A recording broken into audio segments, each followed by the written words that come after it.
Bien, pues con mucho gusto iniciamos ya esta parte 4 del libro de Charles Taylor, La Era Secular, que hemos venido estudiando. Y a esta parte 4, Taylor le da el título de Narraciones de la Secularización. Entonces es como, digamos, el título general que le da a esta parte 4. Y hay un subcapítulo, que es el 12, hemos venido en este orden, ¿no? Ahorita ya estaríamos en el subcapítulo 12, que iría de las páginas 197 a la 275 del tomo segundo, ya casi a la mitad de este volumen, que es mucho más grande que el primero. Y a este, a su vez, lo subtitula La Era de la Movilización. Y es importante captar bien qué es lo que Taylor quiere ahora describir precisamente al hablar en términos de movilización y cómo esta movilización ha venido a conformar una era, una época, que es justamente la que en gran medida ya es mucho más reciente a nosotros. Acuérdense que empezamos hace 500 años, ¿no? Desde los 1500, ya estamos a los inicios del siglo XX. Bueno, ¿qué sucede en primer lugar? Nos recuerda Taylor que hemos llegado en esta historia al auge de la secularidad moderna en Occidente, ¿no? Hemos llegado realmente al punto culminante. De manera que, para comprender cómo lo que eran alternativas para unos pocos acabaron convirtiéndose en tales para la mayoría de la gente, sugiere Taylor que nos servirá de ayuda apoyarnos en lo que se sabe acerca del declive o la ausencia de declive de la creencia. Porque de antemano pareciera que damos por un hecho que el ámbito de la creencia fue desapareciendo, hasta prácticamente quedar casi extinta, al menos dentro de nuestro panorama de vida común. Pero, dice, en ese sentido, al indagar más a fondo acerca del declive o la ausencia de declive de la creencia, puede constituir una pequeña aportación a la historia general de la secularización en Occidente, que es también en gran medida lo que Taylor está realizando justo en este texto. Entonces dice, 1.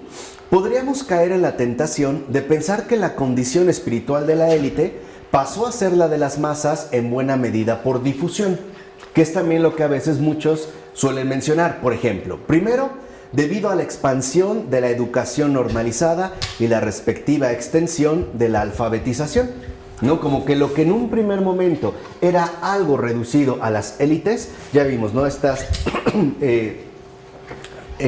posturas opuestas a la creencia, a partir, digamos, de la extensión de la alfabetización y de la escolaridad, como hoy le llamaríamos, regular, pasó a formar parte de las mayorías. O 2, porque las condiciones de la élite a menudo acabaron también generalizándose por el hecho de que la sociedad moderna induce a todo el mundo a adoptar el mismo tipo de vida a través de inculcar el mismo imaginario social. O sea que hay una mentalidad que en efecto se vuelve dominante y que todos vamos compartiendo de una u otra manera.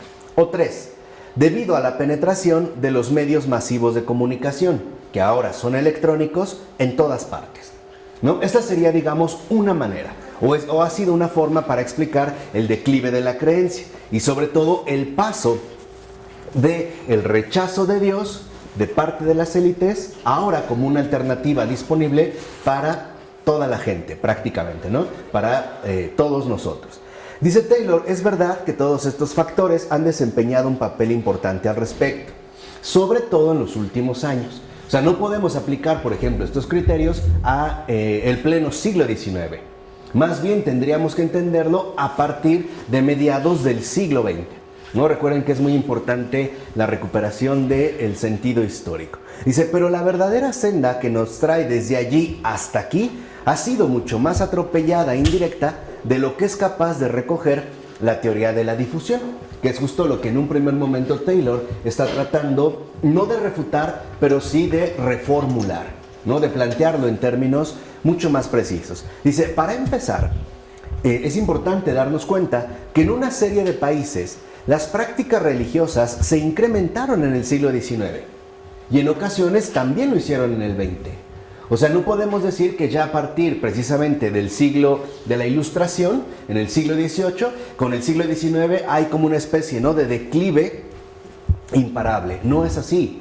Incluso nos recuerda Taylor que algunas prácticas religiosas se incrementaron en el siglo XIX. Dice, incluso, por ejemplo, algunas personas estiman que el apogeo de la práctica católica en Francia se produjo en torno a 1870, tras la crisis de la Revolución, con sus campanas estruendosas de descristianización, su iglesia constitucional y otros traumas semejantes. O sea, justamente los efectos de esta descristianización, a través de inaugurar una iglesia constitucional, básicamente un Estado nacional y cosas por el estilo, no condujo a la extinción de la creencia, sino incluso más bien condujo a una reformulación de la creencia en términos ortodoxos casi 100 años después. Estamos hablando más o menos 80 años después. Pero lo que sí es cierto es que a partir de aquí se va produciendo un declive que se acentúa en la década de 1960. Y esta también para nosotros debe de funcionar como una fecha clave. Es una referencia importante, la década de los 60.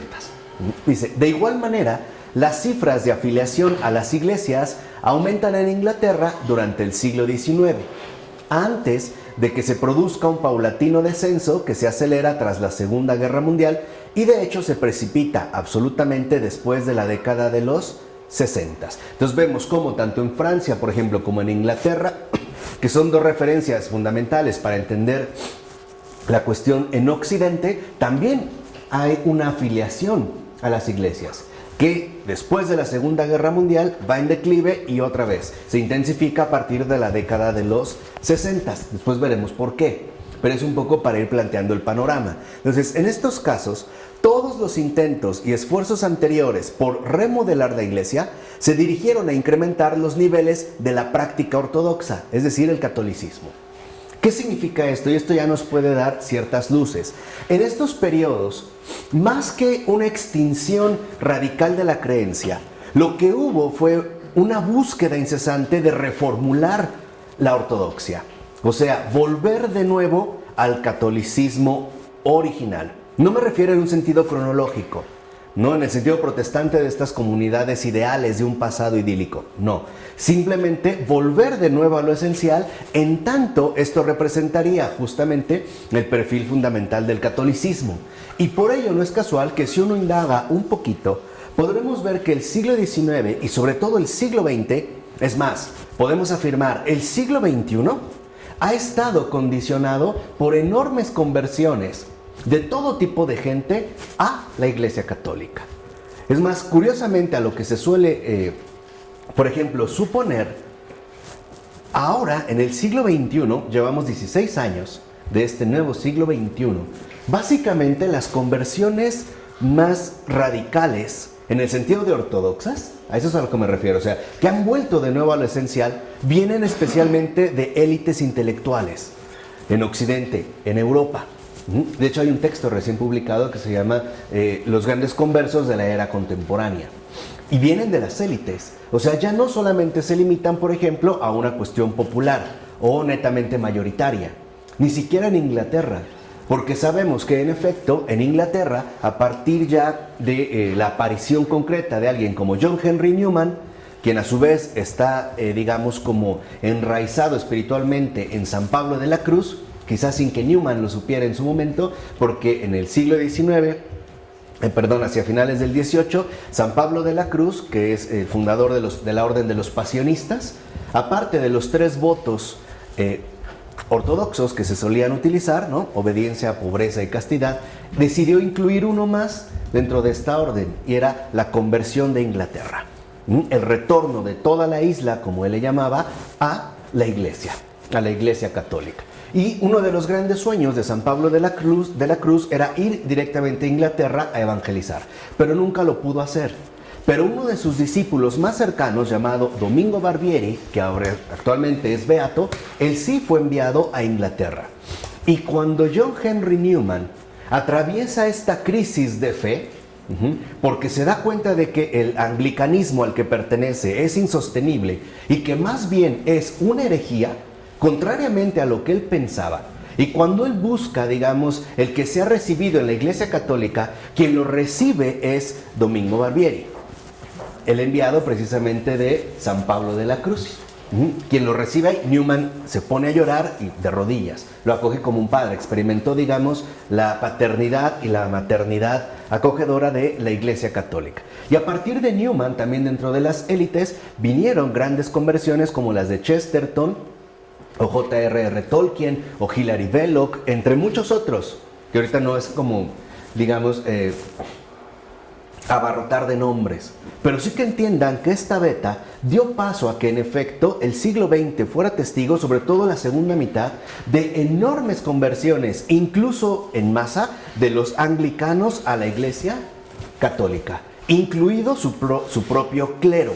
Por ejemplo, cuando los anglicanos en el siglo pasado decidieron aprobar el sacerdocio femenil, o sea, que las mujeres fueran sacerdotes, en este caso, muchos de los propios anglicanos, digamos, alienados en la ortodoxia, decidieron renunciar a la iglesia anglicana y volver de nuevo al catolicismo, ¿no? Alguien como Scott Hahn me parece que usa una expresión muy acertada y es: decidieron por fin volver a casa.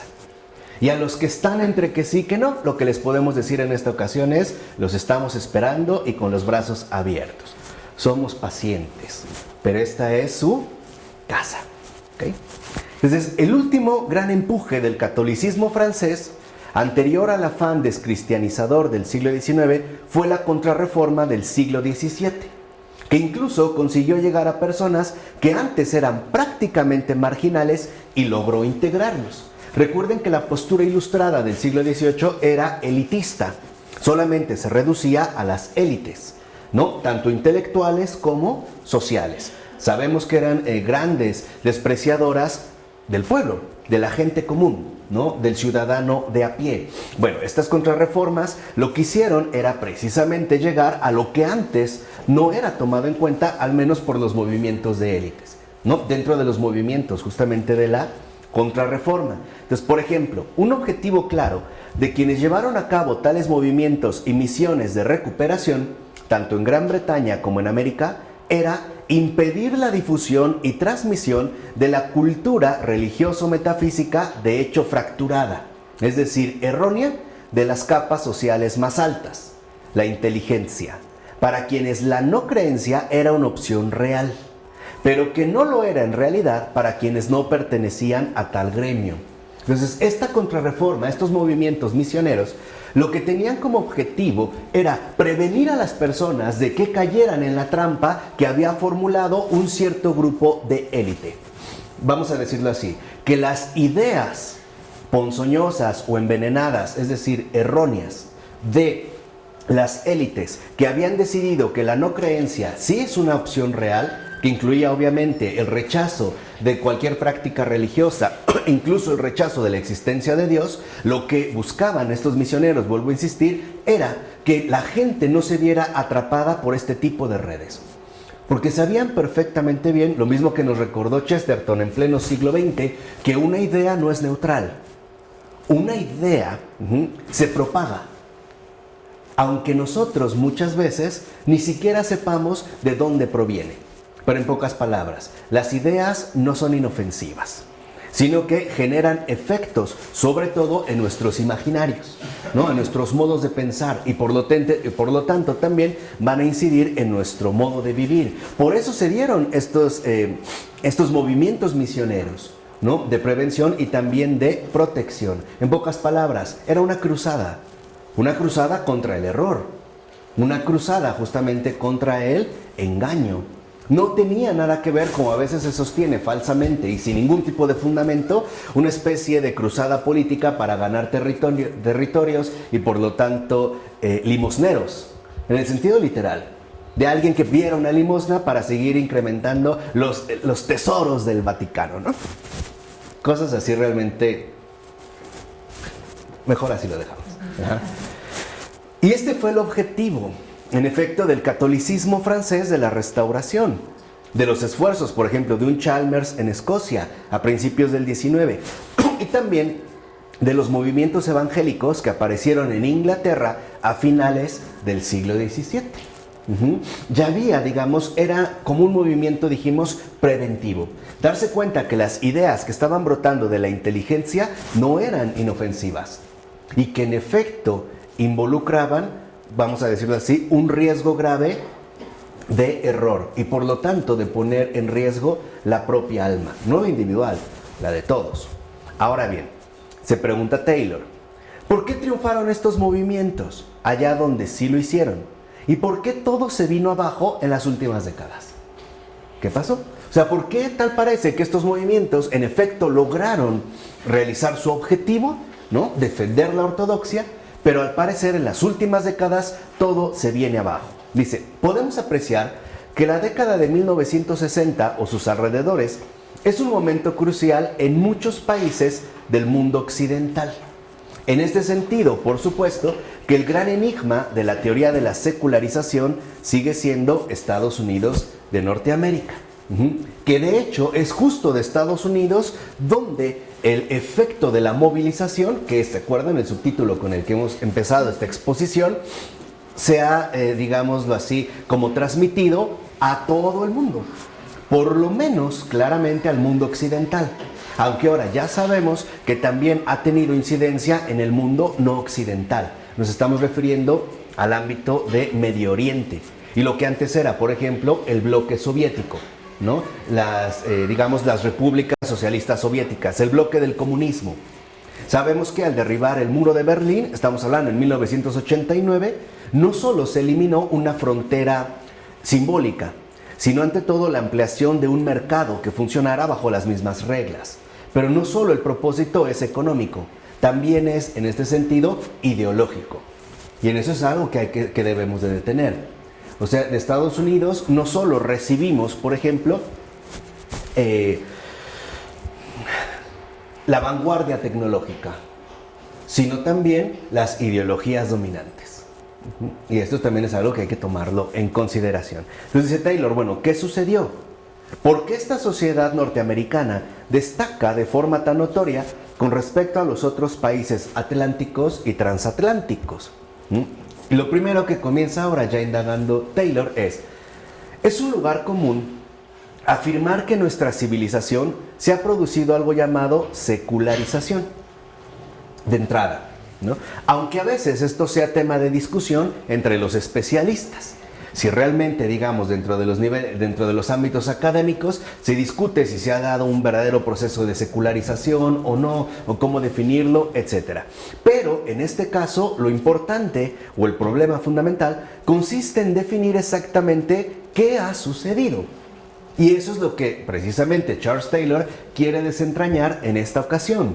Dice, todo el mundo puede ver que ha habido un declive manifiesto de la práctica y la creencia religiosas, incluso abiertamente expresado en muchos países en las últimas décadas.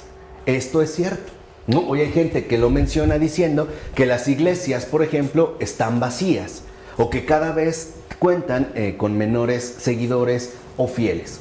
Que incluso, por ejemplo, personas que se puedan decir creyentes no necesariamente se apegan a una práctica religiosa definida, ¿no? Ya Taylor nos había hablado cómo los compromisos definitorios se han erosionado. Hoy no tenemos compromisos definidos. O sea, yo me puedo declarar creyente, pero sin que eso implique un compromiso con una práctica religiosa definida, ¿no? Basta, la gente dice, sí, cree en Dios. Es más, hay gente que dice, con mayor locura todavía, creo en un Dios, en mi Dios, ¿no? No es el Dios de las religiones, es el Dios en que yo creo. ¿Quién sabe qué Dios es ese? ¿No? Esa idea impotente que solo tiene oídos para uno y quién sabe, ¿no? A ver si le responde. Pero aquí sí hay un fenómeno que ha sucedido. Entonces dice, lo cual parece que apunta a lo siguiente, que Dios no está presente en el espacio público como en siglos anteriores. O sea, todo lo que para nosotros pudiera resultar una referencia religiosa dentro del espacio público, al parecer ya no se tiene, ¿no? Como que Dios no está tan presente o no está tan claramente manifestado dentro de los espacios públicos. Por ejemplo, si uno ingresa a una escuela oficial, no encontraremos una referencia religiosa. O incluso a un edificio de gobierno o a algún edificio gubernamental. Y lo mismo ciertamente puede darse en ciertas empresas, a menos de que alguien decida tener una estampita, a lo mejor pegada a su ordenador. Pero la tendencia parece ser esta, ¿no? Una especie de desaparición de Dios del espacio público. Y lo mismo, dice Taylor, se puede decir para infinidad de cambios más. Pero quizá no sea evidente cómo comprender o interpretar estos cambios. O sea, lo que justamente Charles Taylor se planteó. ¿Qué pasó? ¿Qué sucedió? ¿Cómo llegamos aquí? Dice, por lo regular, se considera que la secularización es el nombre de cierto tipo de declive de la religión. Como que un mundo secularizado es un mundo en el cual el ámbito de lo religioso ha quedado disminuido, no anulado, pero sí bastante disminuido, ¿no? Debilitado. Pero Taylor considera que se puede poner en cuestión si la religión ha declinado realmente en nuestra era, tanto como parece afirmarse.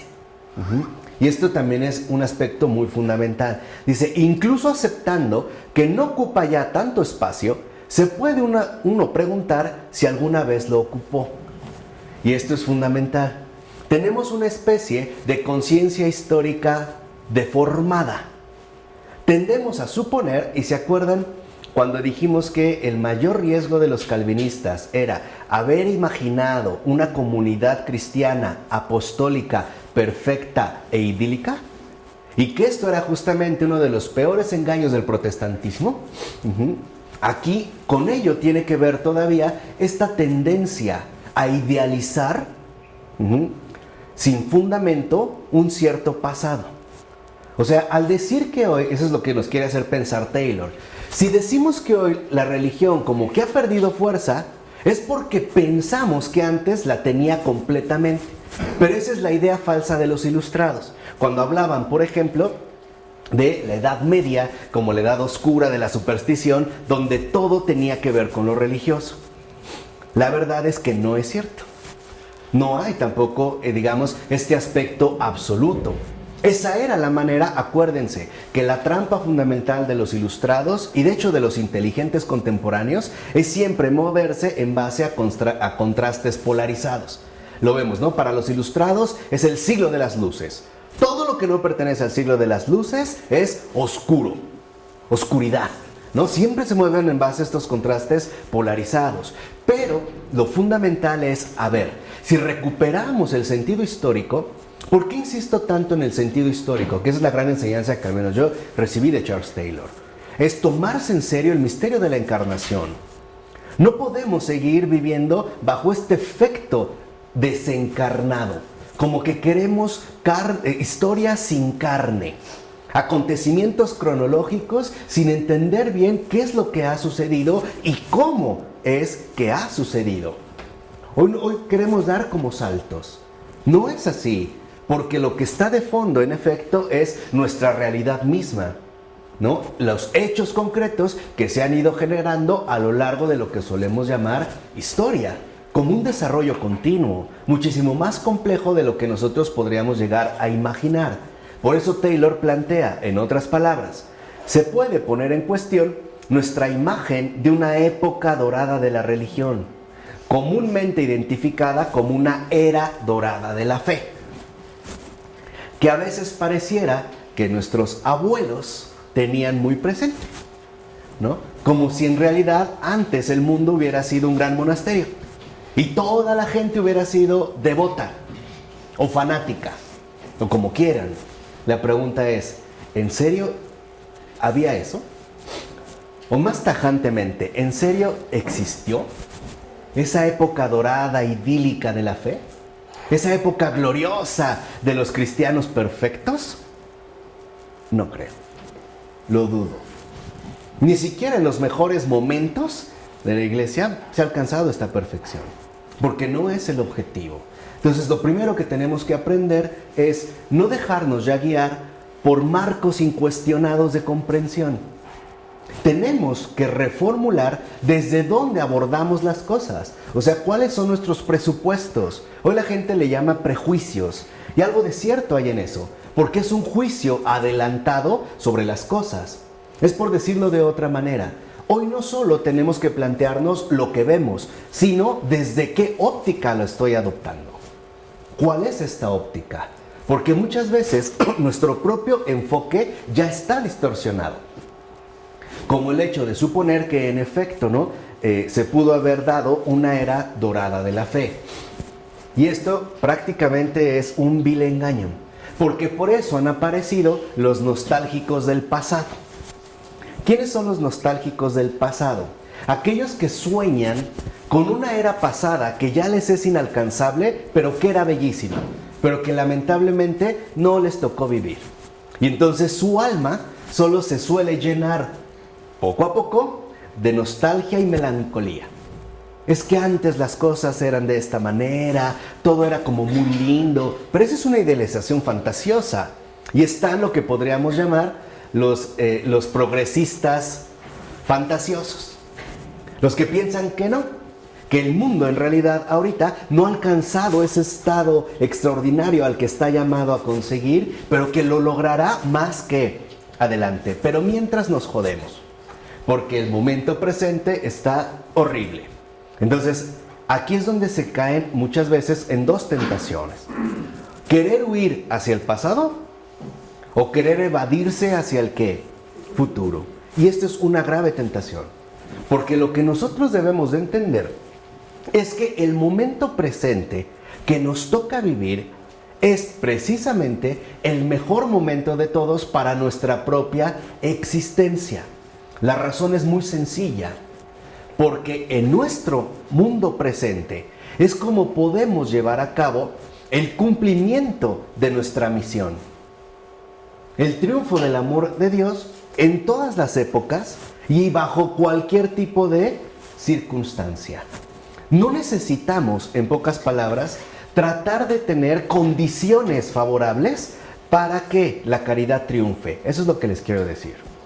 No, o sea, la caridad no necesita de condiciones históricas óptimas, porque a diferencia de un experimento, la caridad es algo real, no es algo manipulado bajo condiciones controladas, como lo suelen hacer los científicos, para que el experimento resulte.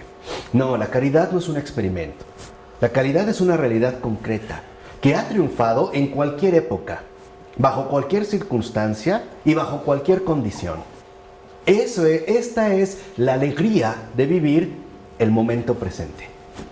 De hecho, pueden hojear el librito del mejor filósofo católico de estos tiempos vivo, Fabrice Harjat, que así se llama, la alegría de vivir el momento presente, en el tiempo presente.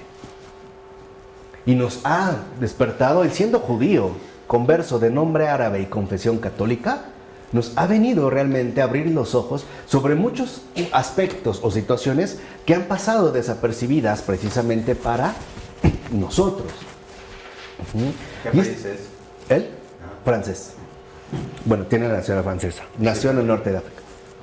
Es judío, de origen judío, nombre árabe, Hajjat, y confesión católica. Bueno, como es extraordinario, ¿eh? De verdad me gustaría dar un curso de pura filosofía católica con los libros de Hajjat. Así en puntos bien concretos. No es de los serios de estos tiempos. El mejor, creo, vivo, al menos, de estos momentos.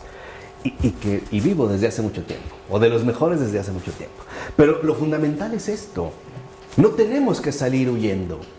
Y tampoco debemos permitir que nuestro pensamiento se fugue hacia irrealidades falsas, hacia fantasías inexistentes. El desafío ya está dado. Y por eso es que en estos tiempos, así como están, debemos buscar por encima de todo el triunfo de la caridad. Esto es lo vital. La caridad no necesita condiciones especiales para poder llevarse a cabo. Y esto es justamente algo vital que nosotros podamos entender y que podamos realmente asimilar en nuestra propia vida. Porque muchas veces, ya sea mirando hacia el pasado o mirando hacia el futuro, lo que hacemos es evadirnos. Queremos pasar de puntitas, ¿no? El mundo contemporáneo. No, hay que pisar fuerte, hay que hacer ruido. Y si hay charcos, salpicamos, y si hay lodo, nos ensuciamos. Y si hay suciedad, también nos embarramos, pero nos limpiamos. Nada de purismos. Porque esa es una sutil tentación de evasión. Es negar el triunfo de la caridad. En pocas palabras, es negar al creador de todas las cosas en su realidad concreta. Ese es el sentido profundo, en este caso, de la encarnación. Por eso Taylor también se lo plantea, ¿no? A ver, realmente, ¿no sería que estamos fantaseando? Y esta fantasía muchas veces lo que hace es evadirnos del compromiso de la caridad. Es una tentación intelectual, en pocas palabras, para no cumplir la misión. Esa es la gravedad de esta tentación. Esa es la gravedad de esta tentación. El hacernos creer que no, que las condiciones no son favorables y por lo tanto que o nos vamos hacia un pasado perdido, ¿no? Al estilo John Milton, buscamos el paraíso perdido, o intentamos crear el paraíso futuro, pero que tampoco tenemos. Y que era también en gran medida el sueño de los marxistas e hijos, ¿no? Pero también hay que reconocer que en un mundo donde hay menos Dios, hay más mal y también hay mucho más gracia y mucho más oportunidades. También hay que reconocer esto. Claro. No pierde Dios. No. Al contrario, hay mucho más gracia, mucho más oportunidades de conversión. Claro. O sea, ahí finalmente se ve también como la situación concreta que nosotros tendemos a afrontar. Porque cuando uno no entiende el momento que le ha tocado vivir, uno no es capaz de entender el plan que Dios precisamente quiere realizar. Les voy a poner un ejemplo muy sencillo. Pongamos que has tenido un día extraordinario en tu vida, por lo que quieras, pero ha sido maravilloso. Y de repente llegas a tu casa, prendes la televisión y ves noticias de los últimos bombardeos en Siria, especialmente en Alepo, y ves cadáveres y niños heridos. ¿Qué es lo primero que tiende a pasar en tu corazón?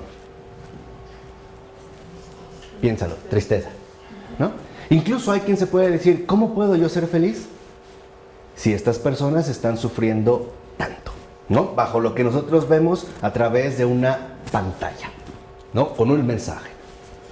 Pero esto es delicado. ¿Por qué? ¿En qué sentido? Entiéndanlo bien. Porque precisamente el mensaje que hoy transmiten constantemente los medios masivos de comunicación es: tú no puedes ser feliz de ninguna manera. Entonces, todos desdichados. La pregunta es, ¿y quién va a dar testimonio del triunfo de Cristo? Del triunfo de Cristo, de la alegría en un mundo complicado, sí. Difícil, sí. Terrible, sí. Pero no omnipotente, ni invencible. Si todos nos volvemos desdichados, ¿dónde está Cristo? ¿Dónde quedó? Esa es una de las sutilezas de este tiempo. Al contrario, debemos demostrar la alegría que el Señor nos ha transmitido y orar con esta misma alegría por todos los que sufren, para que aquellos que por el momento sufren incluso reciban más alegría que la que hemos podido nosotros recibir, pero no amargar el corazón. ¿Y hoy esto se promueve bastante o no? Sí, veámoslo. Y caemos, ¿no?, en esa red. Entonces ya empezamos, fíjense, y ese es el primer paso. Empezamos ya no solo a sentirnos mal por lo que sucede, sino que también nuestra propia fe se ve afectada.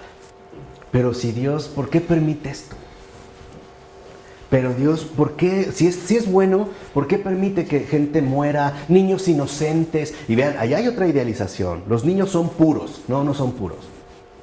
No tendrán pecado, pero son pecadores. No hay una naturaleza humana pura, perfecta, inmaculada. No la hay. Diga lo que diga Rousseau. Que se acuerdan que de eso nos quiso convencer para, según él, quitarnos el yugo del pecado original. No, señor Rousseau, no la hay. Tan no la hay que incluso desde muy pequeñitos uno los va corrigiendo. No, eso no, si manotea, si hace un berrinche o algo así, uno lo va corrigiendo. No tienen pecado, no, pero forman parte, en pocas palabras, de nuestra condición humana. Y esto es vital, o sea, es vital que nosotros volvamos, como les dije, a poner los pies sobre la tierra y asumamos el desafío que en efecto tenemos por delante. Alguien como Dietrich von Hildebrand, este gran filósofo católico, escribió en un libro extraordinario que se llama Mi lucha contra Hitler. Comienza con un epígrafe muy bello que decía: ¿por qué hay mal? Se refiere en este caso al mal del nazismo, ¿no? Dice, quizá porque Dios quiere que combatamos contra él y no nos volvamos indiferentes. Ese era el propósito. Dice, aunque exteriormente suframos una derrota, pero que no nos demos por vencidos. Hoy en día decimos que el mal abunda en el mundo. ¿Quién reacciona? ¿Quién se opone? Estamos como anestesiados. En pocas palabras, nos hemos vuelto cómplices. Y tú lo ves. El mundo está lleno de mal. ¿Y qué hemos hecho? Ya, estamos como resignados a esta situación. Lo cual dice que si ya estamos resignados, más bien ya estamos aceptándolo como el verdadero dominio, ¿no?, que debe prevalecer, en este caso, en el mundo. Yo por eso les he dicho ya hasta el cansancio, y por eso no me canso. Lo que quiere Jesús en estos tiempos son opositores, son rebeldes, que se rebelen ante el sistema dominante del error, la mentira, la falsedad y el engaño. Una resistencia plena en la gracia, en la vida de fe, no cómplices de estas redes tenebrosas que ya sabemos cuáles son los resultados. Muerte, caos, violencia, justamente lo que vemos. Así que ahí hay que tener mayor discernimiento, porque hoy nuestra situación es más delicada, sí, pero no insalvable. Tampoco, no es así. Y esto es algo que en efecto nosotros debemos de repensar con toda seriedad. Por eso, en este caso, el punto consiste en definir lo siguiente: ¿qué es la religión? ¿Por qué hablamos muchos de religión? No, yo no creo en la religión. ¿Y qué es? ¿De qué estamos hablando? Como hoy escuché una plática que estaban hablando de la vida. No tenían ni idea de qué están hablando. Hablamos por hablar, nos hemos vuelto nominativos, ¿no? Ya lo decía Joseph Roth, este gran también escritor judío convertido al catolicismo, que nadie lee, que deberíamos de leer, en un libro bellísimo que debería de ser una lectura obligada para todos los muchachitos de secundaria y preparatoria, que se llama El Anticristo, donde él dice, entre muchas otras cosas bien luminosas, que hoy para nosotros las palabras no pesan, nos conformamos con nombres y nos conformamos más con su eficacia práctica, como para decir que ya lo damos por entendido, más que en su profundidad semántica. O sea, lo que nos interesa, en pocas palabras, es hablar por hablar. Pero ya no nos detenemos a fondo acerca de qué estamos hablando. Lo empezaremos a ver al rato cuando hablemos del misterio de la Trinidad. Lo damos ya como por un hecho, ¿no? Pero no es así. Entonces, en este punto, bueno, ¿qué es la religión? Dice, si la identificamos con los grandes credos históricos o incluso con la fe explícita en los seres sobrenaturales, entonces parece que en efecto ha declinado. O sea, si entendemos religión por estos dos aspectos, por ejemplo, sí, pareciera que en efecto ha declinado. No entendí, ¿qué son esos? ¿Qué son esos aspectos? ¿Por qué ha declinado? O sea, que si definimos la religión como los grandes credos históricos o como una fe explícita en los seres sobrenaturales, si así entendemos la religión, entonces pareciera que sí ha declinado. Pero nuestra religión es nuestro credo. Que ha desaparecido. Nuestra religión es nuestro credo. Sí, pero aquí digamos entendido como las religiones históricas, no como nuestra vida de fe, sino como los grandes grupos religiosos, que se suelen llamar monoteístas, el judaísmo, el islam y el cristianismo, ¿no? Dicen, si los vemos así, como unos grupos históricos que aparecieron y que al parecer han dominado, entonces pareciera que sí ha declinado. ¿Qué son los seres sobrenaturales? Por ejemplo, la existencia de seres no terrenales, de algo más allá. Divinidades. No solo divinidades. Pudieran ser duendes, por ejemplo. Sí, o elfes, algo así. Dice, ok, el mundo encantado, si es así, bueno, pareciera que sí ha declinado. Dice, pero, y aquí entra lo importante, si se incluye un amplio abanico de creencias espirituales y semi-espirituales, o si utilizamos un filtro más grueso aún y pensamos que la religión de alguien es solo la forma que adoptan sus preocupaciones últimas que apuntan a algún tipo de trascendencia o más allá, entonces ciertamente podemos argumentar que la religión está tan presente como siempre. En pocas palabras, si definimos la religión como un fenómeno meramente objetivo, exterior, como la aparición de muchos otros fenómenos, entonces podríamos decir que desapareció. Pero si entendemos la religión como aquella inquietud profunda que habita en cada ser humano, en lo profundo de su ser, en lo profundo de su corazón, entonces no ha desaparecido. Porque la religión en efecto es una inquietud.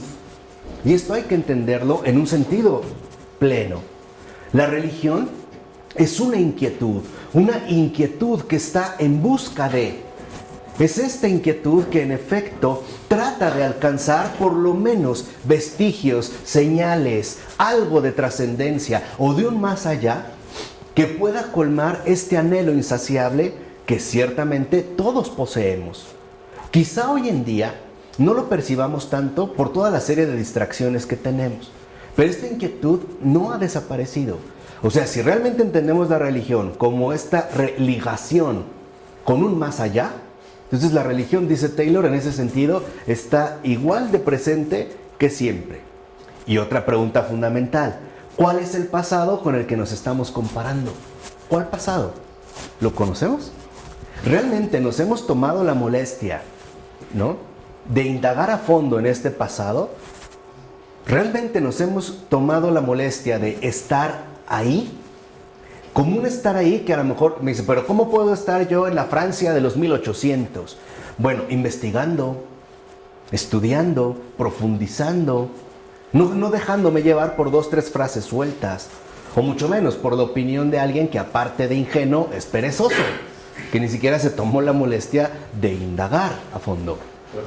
Pero sabemos que nuestros ancestros, mis abuelos, mis papás eran más piadosos que nosotros. ¿Pero en qué sentido? Cómo iban a misa, cómo practicaban, cómo bautizaban. Tenían más presente en su vida. Un compromiso. Sí, de una manera u otra sí, había más Dios en su vida. Como pudiera parecer, dijimos, como en estas como prácticas religiosas. Que hubiera más compromiso, no sé. ¿Por qué? Porque si en verdad hubiera habido más compromiso, se hubieran dado cambios mucho más notorios, que hoy en día nosotros disfrutaríamos. Y esto es algo, por eso les decía, se hubieran dado ejemplos benéficos, por ejemplo, en el enderezar todas las doctrinas que se fueron fundando a partir por lo menos del siglo XVIII y siglo XIX. Se hubiera mantenido una línea ortodoxa de seguimiento y de vida de fe. Y aquí es donde muchas veces lo que dijimos, a veces incurrimos en un error, el entender que la devoción es la práctica religiosa externa, el moralismo. Pero eso es herencia protestante, no necesariamente ortodoxia católica. Ahí es donde a veces nos podemos confundir. Entonces, pero aquí lo importante es, ok, fíjense, ¿cuál es el pasado con el que nos estamos comparando? ¿Cuál pasado glorioso? Es más, digámoslo sinceramente, ¿cuál comunidad cristiana perfecta? Humanamente hablando, en la tierra, en el mundo, de donde se ha inaugurado, ¿cuál? Ni siquiera la apostólica, ¿eh? Yo por eso les dije, ¿cuál es el pasado con el que nos estamos comparando? O sea, no podemos hablar de una comunidad anterior a nosotros, históricamente pasada, perfecta. Nunca ha existido. No es cierto. Eso es lo que está afirmando Taylor. Dice, el problema es cuando nosotros queremos buscar en el pasado como una referencia perfecta que no vamos a encontrar. Y eso es lo que le pasó, por ejemplo, a los calvinistas. Primero dicen, ok, a ver, vamos a tener que buscar la iglesia primitiva, ¿no? Cuando se habla de la iglesia primitiva, la comunidad apostólica, se chutan los hechos de los apóstoles, sorpresa, no encontraron el ideal que buscaban. Entonces vámonos más atrás, al pueblo de Israel, pues tampoco. Entonces, ¿qué decidieron? No lo hay, pues la vamos a inventar. Vamos a hablar de una comunidad cristiana perfecta, inexistente. Entonces, esto es el detalle. Dice Taylor, ni siquiera en los supuestos tiempos dorados de la fe, todo el mundo era realmente devoto, ¿eh? ¿Qué sucede, por ejemplo, con los parroquianos reticentes que raras veces acudían a la iglesia y que no estaban seriamente comprometidos con una vida en verdad sacramental? Podían participar como parte de un ritual, como parte incluso, vamos a decirlo así, de una costumbre. Es cierto, los decían, tal vez antes, generaciones no muy alejadas de nosotros, los abuelos, los bisabuelos, probablemente asistían a los oficios religiosos. Sí, pero ¿de verdad tenían una vida sacramental? ¿Realmente tenían una vida litúrgica? No creo, al menos no todos. Eso es lo que nos quiere hacer comprender Taylor, porque si no nos engañamos y caemos en errores graves. Por eso dice, fíjense, ¿son verdaderamente tan distintos de las personas que hoy en día se declaran no religiosas? No. Solo hay una diferencia. Hoy en día se declaran no religiosas. Antes se mantenían callados. Pero en pocas palabras, Dios no estaba realmente en el centro de sus vidas. Podían practicar de un ritual, es verdad, ¿no? ¿Cuántas veces, por ejemplo, no sabíamos que en las mañanas se tocaban las campanas, la gente asiste al oficio? Pero realmente, en pocas palabras, ¿tiene un corazón converso? ¿Realmente está en comunión con el Señor o no? Y esto lo vemos también en las novelas. Esto es en gran parte también las críticas que a veces se realizaron y que venían de los puritanos, ¿no? De que no se llevaba una vida religiosa netamente perfecta. Y eso es lo que no comprendieron, que hacemos falsas idealizaciones y ello nos lleva a falsear las cosas en su realidad. Dice antes realmente, y quédense con esto, ¿no? ¿Acudían a la iglesia? Sí. ¿Podían tener más rezos? Sí. ¿Podían tener más presente la festividad de los santos? Sí. ¿Pero realmente tenían una existencia sacramental? O sea, ¿tenían realmente una vida litúrgica en el sentido, como lo entendimos en la invitación al cristianismo, la iniciación al cristianismo de Ratzinger? De hecho, sigue en el oriente, tocas la campana, y uno va. Todo el mundo va a la iglesia. Pero, ¿hay comunión? Exactamente. Ese es el punto. ¿Cuántos tienen comunión? Ese es el punto. Podemos decir, ¿había más práctica religiosa? Sí. ¿Santidad? ¿Quién sabe? Ese es el punto. Por eso dice, lo anterior exige que afinemos mucho más nuestra explicación de lo que ha sucedido exactamente. Dice, a ver, ¿qué queremos incluir bajo el epígrafe de secularización? Por ejemplo, ¿significa que somos menos religiosos el hecho de que el clero ya no pueda hacer comparecer a las personas ante tribunales eclesiásticos por no pagar los diezmos? En sí mismo, sin duda no. Esto no significa que somos menos religiosos, porque el clero, por ejemplo, ya no tiene autoridad para hacer comparecer a personas ante tribunales eclesiásticos porque no han pagado el diezmo. Dice, no, esto no. En la actualidad hay sociedades muy devotas donde esto no sucede ni puede suceder.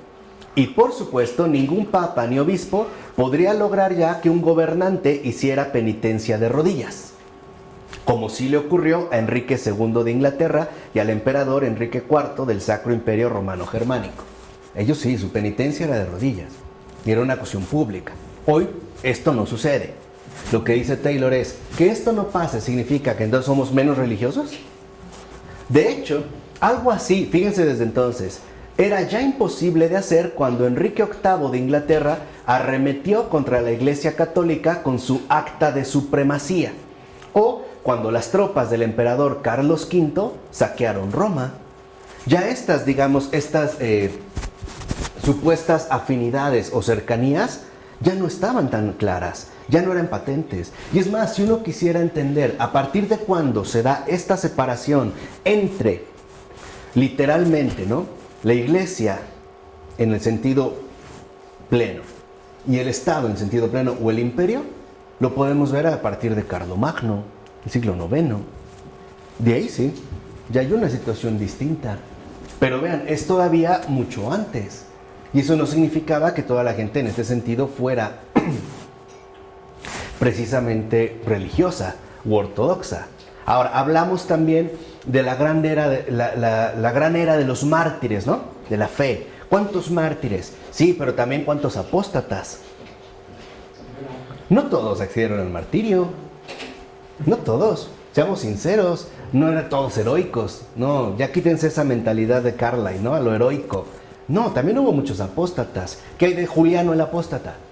Que en el cristianismo y después reniega del cristianismo y arremete duro contra el propio cristianismo. ¿Qué hay de la apostasía, por ejemplo? Y en esta época dorada de los santos mártires. Danos nombres. ¿Cuál? Nombres. Sí, más grande del protestantismo, ¿no? Sí, claro, por supuesto. Pero ahorita el nombre, digamos, como referencial es Juliano el apóstata, ¿no? Y después los que siguen, que justamente ya en esos primeros siglos reniega del cristianismo para ahora irse contra el cristianismo, que de hecho es lo que hace la modernidad. La modernidad, como decía Romano Guardini, es plenamente desleal. Porque la modernidad lo que hace es, y eso lo aprendí hoy de Fabrice Hadjad. Dice, amigo nuevo. sí, mi amigo nuevo, mi profesor nuevo. Nos estamos conociendo a fondo, nos llevamos bien, muy bien. Dice, lo que hace la modernidad es que donde ve una flor evangélica, la corta y la pone en un jarrón. Eso hace. ¿Qué significa? Por ejemplo, todo Occidente tiene raíces judeocristianas. Y son estas raíces la que realmente permitió a esta enorme cultura o mundo que llamamos occidental alcanzar las metas y alturas más elevadas. Espiritualmente, culturalmente, educacionalmente, incluso económicamente. Lo que hace la modernidad es, por ejemplo, ve la flor evangélica del amor al prójimo, pero la corta de sus raíces cristianas y ahora la pone en un jarrón y nos la quiere presentar como altruismo, filantropía. Pero al haberla cortado de su raíz, esa flor se seca, se pudre. Y eso es lo que hace la modernidad. Pero como la aísla y nos lo presenta en un florero, aparentemente llama mucho nuestra atención. Pero no hay que esperar demasiado para que esa flor termine secándose. ¿Qué hizo Marx? Este judío, precisamente, ¿no? Lo que hace es retomar la noción mesiánica de un redentor. Otra vez, está en el hermoso jardín de nuestro Creador, ve esta flor evangélica, bíblica, del Mesías como un redentor, la corta y la pone en un jarrón. Y le puso el nombre proletariado. La justicia social, la lucha por las causas sociales, la eliminación de las clases sociales, que mueran esos malditos burgueses, adinerados, explotadores, no sé qué, bla, bla, bla, bla, bla, bla. Y ahora el Mesías es el propio proletariado, ¿no? La gente oprimida, explotada de la injusticia. Pero como no tiene raíz, se secó. ¿Ya? Y ahora pues hay que buscar dónde están estas nuevas flores, ¿no? Estas nuevas flores, que en realidad ya sabemos quién las sembró y quién las ha hecho incluso florecer. Por eso dice, significa entonces que la secularización se ha producido esencialmente a principios del siglo XVI. No podemos identificar simplemente religión con catolicismo, y mucho menos con catolicismo del siglo XX, y luego querer explicar cada alejamiento de él como un declive total de la religión. Parte del problema intelectual aquí reside en que hay un impensado importante que adopta buena parte de la común teoría de la secularización. Y esto es precisamente en lo primero que nos debemos de detener, en esta especie de impensado. Dice, en efecto, se suele considerar de entrada que la religión es falsa y que al haber puesto en evidencia su falsedad, ésta entra en declive. O sea, de entrada suponemos ya que la religión o es falsa, o es mentira, o es un fraude. Ya, de entrada, ya estamos ahí. Ya, ese es el impensado, lo que yo les decía, nuestros marcos de comprensión. Ya tenemos este marco comprensivo. De entrada, ya, para mí está descalificada. Dice, y este impensado, que es lo más importante, consiste en que el propio marco de creencias y valores que se sostiene puede restringir, como de hecho lo hace, la imaginación teórica. Entonces, ¿qué quiere decir? Nuestro marco de creencias y valores estriñe nuestra capacidad de comprensión, porque de antemano nosotros colocamos un marco, un cuadro, que ya no nos permite ver más allá. Es como hoy lo que hacemos quizá a partir de las nuevas tecnologías, cuando usamos el detector de rostro, ¿no? Lo que hace es enmarcar un rostro, todo lo demás no importa. Importa el rostro, ¿no? Que te detecte el rostro. Incluso hoy por eso, si lo vemos, por ejemplo, ya podemos usar ciertas aplicaciones tecnológicas a través del reconocimiento facial. No importa si estamos gordos, no importa. O muy flacos, no importa. Importa solo un aspecto. Entonces, esto es muy importante. Es importante que sí reevaluemos seriamente nuestros propios marcos de creencias y valores. Nuestros propios impensados. Porque cuando una persona de entrada considera, por ejemplo, que la religión es falsa, ya está enmarcada. Ya. Literalmente va a ir nada más como pelotita, rebotando de un lado para otro, como una mesa de billar, exactamente como una mesa de billar. No es capaz de asumir una trayectoria más amplia, porque tarde o temprano o chocará con una banda o rebotará con otras bolas. Y en el mejor de los casos, terminará hundido en la buchaca, ¿no? Que así nos pasa. Entonces es importante que nosotros reevaluemos estos marcos de comprensión. Dice, por ejemplo, cuando se sostiene que las soluciones técnicas con que disponemos para abordar e incluso tratar de resolver problemas vitales tienden a apartarnos de la religión. Por ejemplo, se dice, ¿no? No son necesarios ritos religiosos ni hechizos para proteger el ganado de la tiña si se puede comprar una solución o producto químico que ha demostrado una y otra vez ser una cura excelente para esa enfermedad. ¿No ven? Aquí entonces empezamos, les decía, como en una mesa de billar, empezamos a hacer carambolas, ¿no? Empezamos a chocar. O en palabras de Rudolf Bultmann, este teólogo protestante, dice: no podemos utilizar la luz eléctrica y los aparatos de radio y cuando enfermamos recurrir a soluciones médicas y clínicas modernas y al mismo tiempo creer en el mundo de espíritus y milagros del Nuevo Testamento. Este es un protestante, que muchos es justamente lo que consideran. Entonces pareciera que en efecto lo que hoy en día podría prevalecer es la cuestión de las soluciones técnicas. Como el hecho de pensar que porque tenemos a la mano ciertos productos que nos pueden ayudar a combatir ciertos malestares, como la enfermedad del ganado, la tiña, etcétera, etcétera, etcétera, etcétera, es incompatible con el mundo de espíritus y milagros del Nuevo Testamento. Pero no hay que negarlas, sino hay que saber que son medios que Dios nos da. Agradecerle por los medios también. Sí, claro. No negarlas. No. Todo viene de Dios. Santificarlas. Exacto. Para eso son. Yo recuerdo ahorita, me acuerdo de una anécdota de San Juan Bosco. Llegó un amigo del buen Don Bosco diciéndole: Don Bosco, ya llegó el diablo. ¿Qué? Ya llegó el diablo. ¿Dónde está? Allá. Y era el tren. Y le dije: ¿por qué le dices el diablo? Es que es una máquina de hacer imponente que hace ruido, echa fuego. Le dijo: no has entendido. El tren es bueno, porque así podemos llegar más rápido a evangelizar.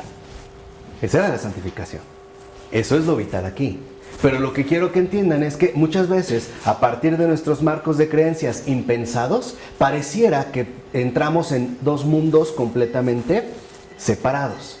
Por ponerlo en términos más profundos, en lo que afectan nuestros marcos de creencias impensados, incuestionados, es que no nos permiten captar la realidad como símbolo. ¿Se acuerdan que esa fue de las enseñanzas más fuertes de Florensky? Que recuperáramos la visión simbólica de todo lo creado. El símbolon significa lo que une. ¿Y qué es lo que divide? Lo que une al cielo con la tierra. Esa es precisamente lo que creo que a mi buen compañero de misión tanto lo marcó en el corazón: la santificación de la materia, la crucifixión de la materia. ¿Qué es lo opuesto al símbolon? Me los voy a cachetear, ¿eh? No es posible que se les olvidó. El diabolón. El diabolón lo que hace es que... entonces ya vemos quién está inspirando estas separaciones. Ya ahora vemos de dónde vienen. En lugar de fomentar lo simbólico, en el sentido traducido contemporáneo, tal parece que se propaga lo diabólico. En este sentido literal, de que el símbolo es lo que reúne bajo una misma realidad lo visible con lo invisible, lo material con lo inmaterial, el cielo con la tierra. El diabolón lo que hace es tratar de meter una cuña y separarlos completamente.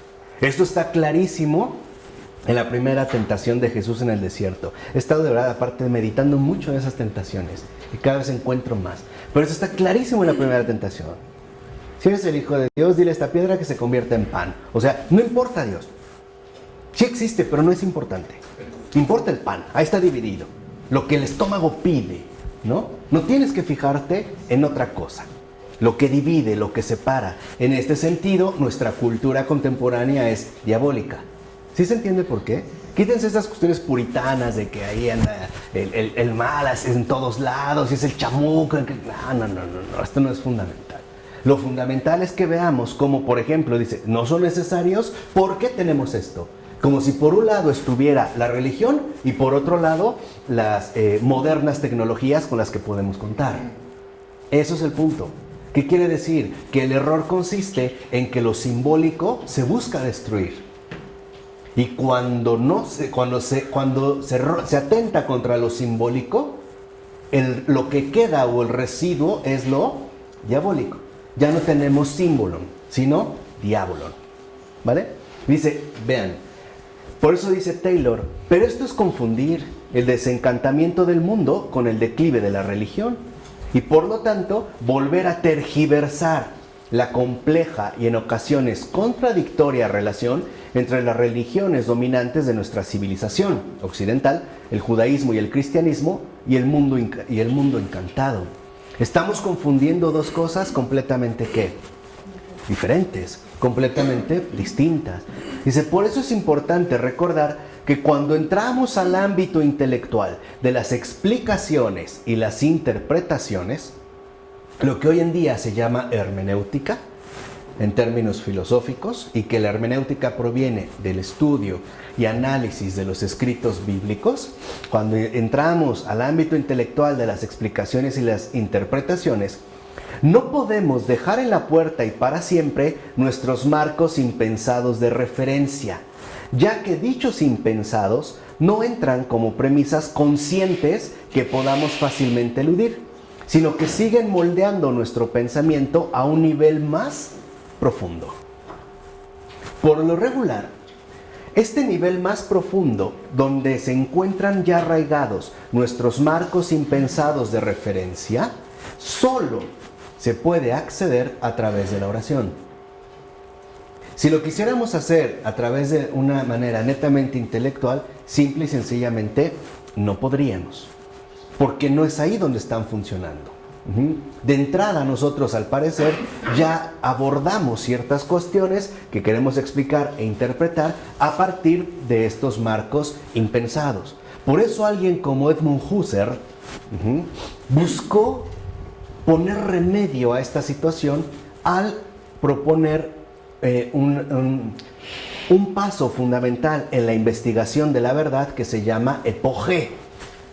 ¿Qué es la epogé? O en este término, digamos, técnico, filosófico, que se podría entender como un poner entre paréntesis nuestros presupuestos y condicionamientos teóricos acerca de los fenómenos. Lo podríamos simplificar diciendo que el epogé era abordar la realidad sin prejuicios, dejar de pensar la realidad para que la realidad se manifestara a nosotros. Al menos el primer Husserl de las investigaciones lógicas, tomo 1 y tomo 2. Ya ni les digo que las lean, ¿no? Pero esto era fundamental. En pocas palabras, todos ya partimos de ciertos marcos referenciales. Y muchas veces las discusiones que tenemos es por estos marcos, porque no es lo explícito, son nuestros presupuestos, ¿me explico? O sea, no es lo que estamos diciendo. ¿Te acuerdas lo que me preguntabas hace 8 días? ¿Desde dónde lo vamos a abordar? Lo que chocan son los marcos impensados de referencia. Esto es lo que hace fricción. No no ya las explicaciones o interpretaciones que ciertamente nosotros podemos ofrecer. Por eso Taylor insiste en que es únicamente a través del intercambio abierto, sincero y continuo, o sea, del diálogo, con quienes sostienen puntos de vista distintos a los nuestros, lo que nos ayuda a corregir parte de las distorsiones que engendran dichos impensados. Por eso es importante, en primer lugar, escuchar. En segundo lugar, ser honesto.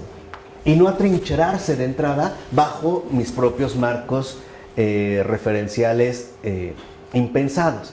Dice, esta es la razón por la cual debemos ser conscientes de las formas en las que un impensado de secularización, así como diversas modalidades de creencia religiosa, pueden llegar a intervenir en el proceso de comprensión de tal fenómeno. ¿De quién aprendió esto Taylor? De Husserl, porque él también tiene algo de fenomenología, y aquí se ve cómo la está utilizando. Si algo le enseñó Husserl a Taylor, es a poner mucha atención a esos impensados. precisamente poner mucha atención a aquello que de antemano, en pocas palabras, condiciona nuestra propia comprensión de las cosas. Que de fondo es muy importante, y me parece que por ahí va el objetivo fundamental de Taylor. Me gustaría tener una entrevista con él. Que Ronnie sea mi traductor, el que hablaba francés. Pero lo que afectan más estos impensados es que son los principales obstáculos para la comunión con la verdad. Esto es realmente el peso fundamental de estos impensados. Por eso es tan importante traerlos a la luz. Sacarlos lo más que se pueda a la luz.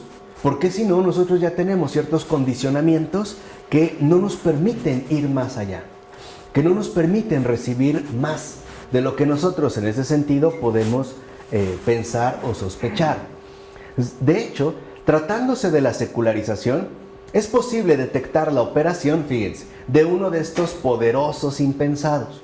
Una perspectiva que sostiene que la religión debe declinar, o sea, que debe de desaparecer, que se debe debilitar porque, de entrada, es falsa. Y además, la ciencia demuestra que lo es. Ya, ¿sí lo ven? En esta forma automática, ahí está el impensado. La religión es falsa, la ciencia es verdadera. Ese es el impensado. Usa el método científico. Comprobable, etcétera, etcétera. No método de la verdad. Hoy hablaban, por ejemplo, en esta charla que escuché de las cuestiones de bioética. Entonces, a ver, entendamos la palabra bio, es bios. ¿Qué significa? Vida, ética. Ethos, comportamiento, ok. Entonces es bios. Pero lo primero que yo pensé es, pero bios no es la única definición para vida. Cuando Jesús dice, yo soy el camino, la verdad y la vida, no dice bios, dice zoe. Eso es otra cosa. ¿Dónde está un impensado? ¿Dónde se puede captar un impensado? Cuando reducimos nuestro marco de comprensión a lo biológicamente orgánico. O sea, entendemos vida en sentido biologizado. Cuando en realidad la vida, y esto los griegos, hay que aceptarlo, nos guste o no, si lo tenían claro, tienen cosas buenas, esto sí, ¿no? Para los griegos, el bios era la vida biológica que puede conservar a un organismo en funcionamiento. Pero el zoe era la vida que está más allá de nuestros propios condicionamientos naturales, biológicos. Que quiere decir que entonces no todo es bios. ¿Sí me explico? También hay zoe. En pocas palabras, no solo hay una vida terrenal, también hay una vida celestial. No solo hay una vida humana, también hay una vida eterna. Por eso los griegos lo que realmente querían era zoe. Y para llegar al zoe había que trabajar mucho el bios. Por eso también utilizaron elementos ascéticos. Es decir, elementos de purificación del bios para acceder más al zoe. Sabemos que la solución de Platón era el dirigirse hacia el mundo de las ideas, que está más allá del bios o limitar el bios. Sabemos que para nosotros como cristianos el zoe y el bios van de la mano. Por eso es la resurrección gloriosa de los cuerpos. El bios no es despreciable. Nada de lo que Dios ha creado es despreciable. Al contrario, es glorificable, es exaltable, o es en ese sentido, se me fue la palabra, pero bueno, no es que se vaya a rechazar. O B, que la religión es cada vez más irrelevante. Ahora que podemos curar múltiples enfermedades mediante tratamientos químicos, es decir, mediante técnicas modernas. O C, que la religión se basa en la autoridad, mientras que las sociedades modernas conceden un lugar privilegiado y cada vez más importante a la autonomía individual. Estos serían uno de nuestros impensados. En pocas palabras, uno, que la religión es falsa, que la ciencia es verdadera, que ahora tenemos técnicas modernas para solucionar nuestros problemas y dificultades, o simple y sencillamente que nos enorgullecemos de ser autónomos. Y dice Taylor, en realidad, la exclusión y relevancia de la religión suele ser parte del trasfondo inadvertido de la ciencia social, la historia, la filosofía o la psicología. El hecho de considerar que la religión es irrelevante, ¿no? De hecho, hasta los sociólogos de la religión, no creyentes, manifiestan sorpresa ante otros colegas suyos por la atención puesta en un fenómeno tan supuestamente marginal. Como si no fuera importante, como si no fuera realmente algo relevante, y menos, por decirlo en términos literales, a estas alturas, que que contamos con tanto avance científico-tecnológico, con tantos conocimientos, como decía George. Así pues, en este clima intelectual, los juicios distorsionadores engendrados inconscientemente con esta impensada perspectiva pueden pasar a menudo desapercibidos y por ende sin impugnar. Los damos ya por un hecho. Y en efecto, lo que queda sin impugnar en la corriente principal que define la teoría de la secularización es que la modernidad tiende a reprimir, o por lo menos reducir, la religión. O sea, realmente la tiende de entrada a reducir, considerando que en efecto no es algo importante. O bien a reprimir, ¿en qué sentido? En que puede ser una parte, ojo, una parte entre otras de nuestra realidad humana, pero que quizá se puede reprimir o limitar al ámbito subjetivo de cada uno. En pocas palabras, que tú puedes creer o puedes tener creencias privadas que para nada deben interferir con tu vida pública. O por ponerlo en términos más claros, tú haz lo que se te pide públicamente y cree lo que quieras, no nos importa, subjetivamente. Las creencias que no tengan. Este es el neopaganismo. Este es un rasgo de la cultura neopagana que ya el gran Joseph Ratzinger ha denunciado con toda fuerza y claridad. ¿Por qué? Porque recuerden que, por ejemplo, para los romanos, la religión es un rito social de cohesión. La religión es pública, es participación pública en todos los rituales y prácticas religiosas que en efecto propone en este caso el imperio. En pocas palabras, la religión romana es muestra de fidelidad al emperador. Esa es la religión. Si tú crees o no crees en la deidad o en lo que se te dice, es problema tuyo. No nos interesa. Lo que nos interesa es que participes del ritual, porque es como tú, en efecto, vas a definir públicamente, abiertamente, la fidelidad al emperador. Y por lo tanto pones al emperador por sobre todas las cosas. Porque muchos de nuestros santos mártires no accedieron, entonces ahora lo comprendemos mejor, a participar de esos ritos. Antes del cristianismo, por supuesto. No, en Roma. Pero ya, cuando aparece Cristo, sigue estando Roma. Sigue siendo una... Acuérdense que Roma cayó 400 años después. ¿Por qué se niegan? Porque no iban a poner al emperador por encima de Dios. Exactamente, a un mortal. Y no era que hicieran cosas graves, muchas veces era arrojar incienso sobre unos carbones encendidos. O incluso, por ejemplo, hacer ofrendas de frutas o florales. No era que tenían que degollar cosas extrañas como hoy lo hace mucha otra gente, ¿no? No, en realidad era aventar un incienso. Pero esto era entonces, fíjense, quedar subyugado ante el poder terrenal. Pero eso pasa con la legalidad, ¿no? ¿Tú qué? Con la legalidad, ¿no? Hoy en día, sí, bajo otras formas disfrazadas, pero va hacia esta línea. Pero aquí lo que hacían ellos, por ejemplo, como cristianos, era captaban muy bien que la religión, en este sentido, era más bien un mecanismo de cohesión social. Por eso, en ese sentido, Roma, cuando extiende tan ampliamente los alcances de su imperio, sabemos que llegó hasta el norte de África, ¿no? Básicamente Medio Oriente, del occidente, al sur, Inglaterra, todo, o sea, todo lo que conocemos como Europa y más allá de Europa, hacia los 4 puntos cardinales, no les interesaba tanto cambiar la religión de los pueblos conquistados. Lo que querían era fidelidad al emperador. Que siguieran con sus prácticas no nos interesa, pero que mostraran total fidelidad al emperador. ¿Qué hace el cristianismo? Rompe. Por eso van a ser tan perseguidos. Porque el cristianismo lo que pone al descubierto es que el imperio no es ni lo único, ni lo definitivo, ni lo más importante. Pone al descubierto también que lo que se llamaba religión, en el caso de Roma, no era más que una estrategia política. Y lo va a denunciar abiertamente. Dar al César lo que es del César y a Dios lo que es de Dios. Por eso insiste tanto en la cuestión del alma. Es cierto, dad al César lo que es del César, lo que a él corresponde. Por ejemplo, cuando se está hablando de la cuestión del tributo, lo que él te pide. Pero hay algo que no es suyo, tu alma. Y van a rechazar la esclavitud, lo que les va a causar una locura. Claro. Entonces, lo que realmente, por eso va a ser tan perseguida la iglesia en estos primeros siglos, durante los 3 primeros siglos, hasta el 4 todavía, es porque la iglesia muestra que en realidad el imperio, en cuanto tal, no es ni unidad, ni hermandad, ni comunión.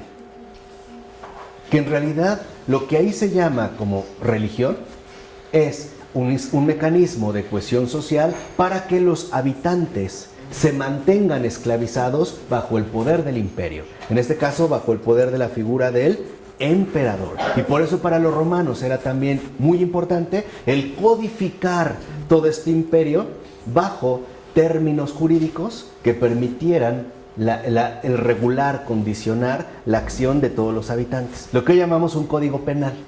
Por eso si lo ven los que estudian derecho, tienen como referencia el código penal romano. Todos le entran al derecho romano. ¿Por qué no también estudian el derecho canónico?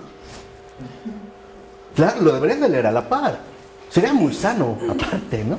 Y benéfico. ¿Por qué no leen también el derecho canónico? Porque hay un derecho canónico que aborda otro tipo de circunstancias. Entonces, en síntesis, para acabar esta ocasión, retomemos el peso de esos impensados que nos impide acceder a una comunión más profunda con la verdad, a una profundización adecuada de las cosas, de la realidad, para no quedar limitados de antemano por aquello que ciertamente puede pasar desapercibido, pero que nos impide comprender muchas cosas más. ¿De acuerdo? Vamos a dejarlas aquí. Padre, del Hijo y del Espíritu Santo. Amén.